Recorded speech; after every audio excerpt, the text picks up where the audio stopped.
El perro sonriente.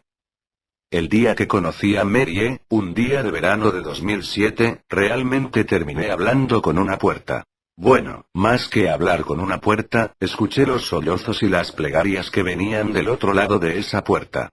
Hablé con Terence, el esposo de Mary, durante 15 largos años. Mary aceptó verme porque a mi edad era imposible que trabajara para algún periódico y en realidad, yo no parecía otra cosa que un estudiante obsesionado con algunos temas, ocupado en su carrera y, si todo salía de acuerdo al plan, esperanzado en escribir algunas piezas de ficción, en algún momento. Y eso era todo lo que yo era. Obtuve la dirección de su casa y acordé visitarlos en un fin de semana en el que yo estaría en Chicago visitando a una tía. Terence me recibió. Mary se había encerrado en su habitación. Acampamos junto a la puerta durante media hora. Terence intentó calmarla, convencerla de que saliera, pero fue inútil. Me entretuve tomando notas desde el banquillo en el que el marido me instaló. No quise dar la entrevista por perdida y traté de escuchar la discusión, captar algún dato. No logré entender mucho de lo que Mary dijo, estaba histérica y no paraba de repetir algunas cosas sobre sus pesadillas. Tras varios intentos, Terence tiró la toalla y se disculpó conmigo. Abandoné la casa un tanto desanimado, pero logré convencerme de que aquello no era para tanto. Después de todo, esto era un pasatiempo y nada más. Además, si Mary nunca lograba salir de su cuarto, tenía que haber alguien más. Mary era la administradora de un pequeño foro electrónico de anuncios, un BBS, con base en Chicago, en 1992, cuando tropezó con Smile.jpg y su vida cambió para siempre. Tenía apenas 5 meses de casada cuando pasó a formar parte de los 400 usuarios que, se estima, abrieron el hipervínculo. Ella, sin embargo, es la única que ha hablado abiertamente sobre la experiencia. El resto han permanecido en el anonimato o quizá han muerto. Fue en 2005, cuando apenas cursaba la preparatoria, que Smile.jpg atrajo mi atención por mi creciente interés en los fenómenos surgidos en Internet. Mary solía ser la víctima que se citaba para darle credibilidad a un fenómeno que también llegó a denominarse como Smile.gov. Lo que más me atraía era el absoluto silencio en Internet sobre la cuestión, la gente familiarizada con los rumores y dispuesta a hablar sobre ellos los consideraba apenas un hoax, pues incluso dedicando algunas horas a la tarea, es imposible encontrar la imagen. Ciertamente, existen muchas fotos manipuladas con la finalidad de hacerse pasar por la original y es eso lo que uno va a encontrar en los primeros intentos con cualquier buscador. A la imagen original se le atribuyen efectos colaterales muy significativos: ansiedad aguda, delirio y en algunos casos, epilepsia. Creo que ese es el principal motivo de que el archivo sea apenas una sombra, un fantasma que suele mencionarse de vez en cuando. La censura del tópico se apoya en el escepticismo o en el miedo.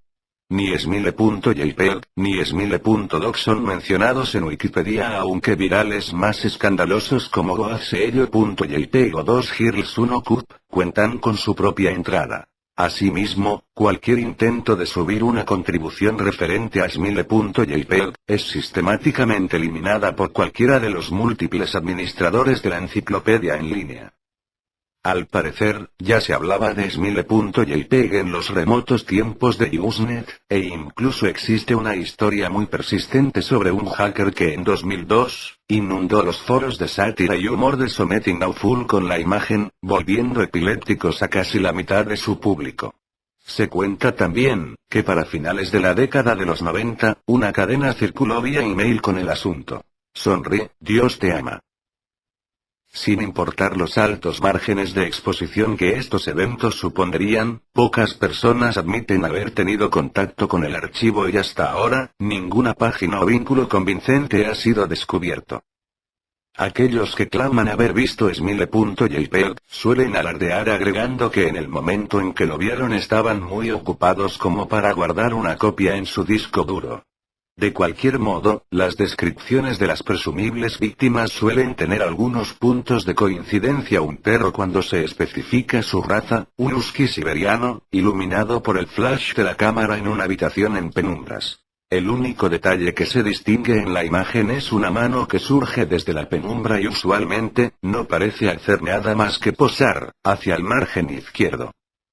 Por supuesto, el enfoque de la imagen es el perro o la criatura similar a un perro, como también suelen llamarlo. El animal muestra una par de filas de enormes, blancos y afilados dientes, con un gesto que casi parece humano.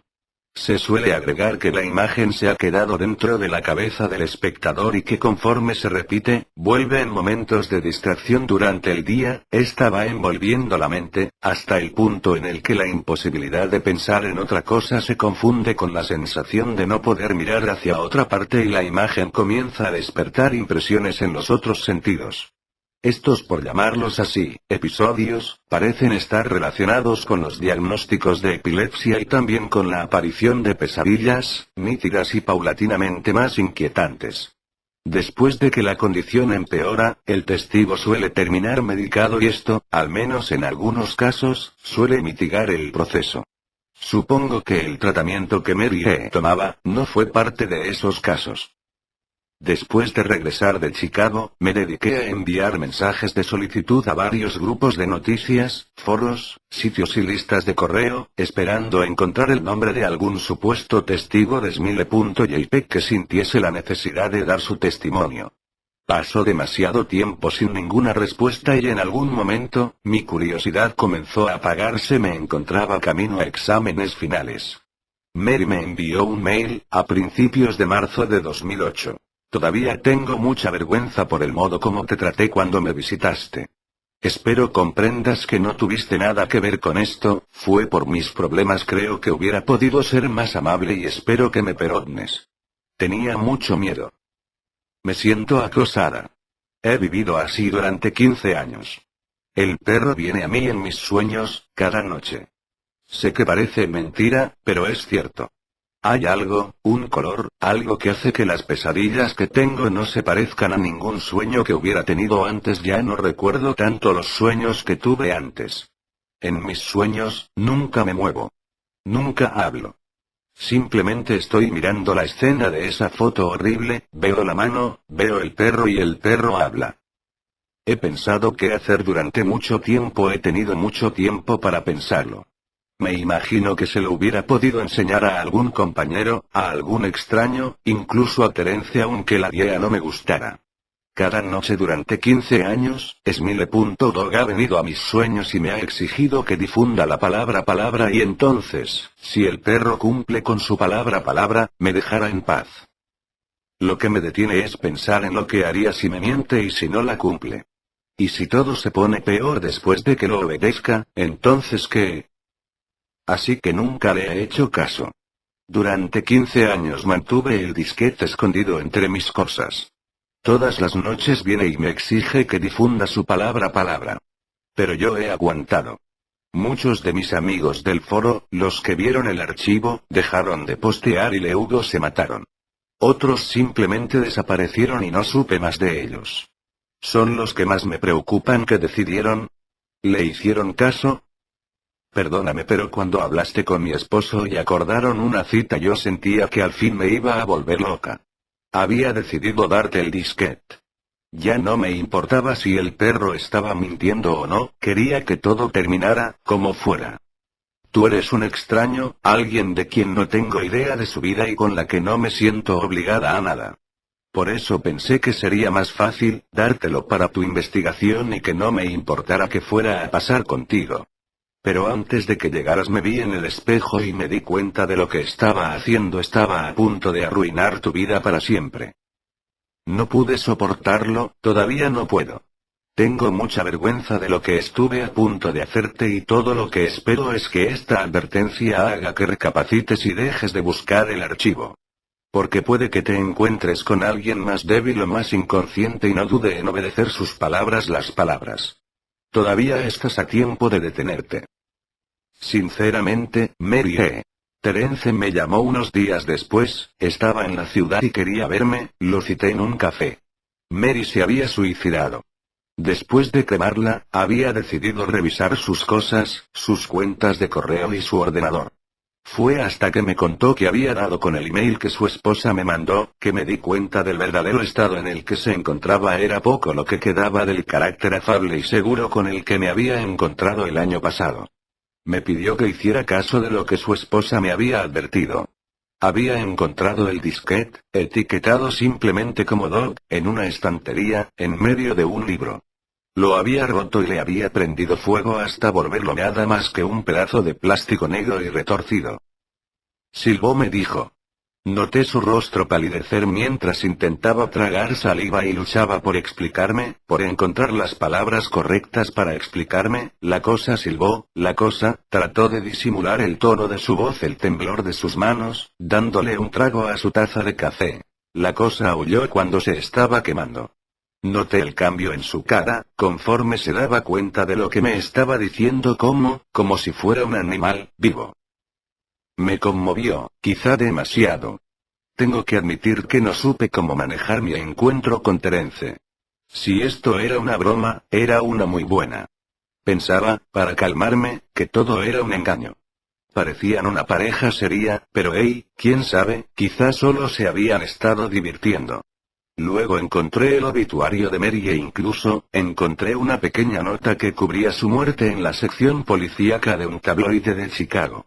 Estaba muerta, al parecer, aunque ni la nota ni el obituario decían nada acerca de un suicidio. Decidí abandonar definitivamente mi pasatiempo, sobre todo porque estaba por finalizar el semestre y tenía que concentrarme en los exámenes. El mundo tiene formas extrañas de ponernos a prueba. Casi después de un año completo de que viera al esposo de Mary, recibí otro mail. Encontré tu correo electrónico en una lista de correo. Tu perfil decía que estabas buscando a Smiledog. Yo la vi y no es tan mala como todo el mundo dice. La adjunto. Hay que difundir la palabra palabras. El fin del mensaje todavía me da escalofríos. Mi cliente de email mostraba un archivo adjunto. Su nombre, como era de esperarse, era smile.jpg. Consideré si bajarlo o no. Era muy probable que fuese falso, todo lo que había pasado no volvía más probable otro resultado. Además, aún no estaba completamente convencido de los dichosos poderes de un simple fichero. El caso de Mary me había sacudido, claro, pero, ¿no era una paciente psiquiátrica de cualquier forma?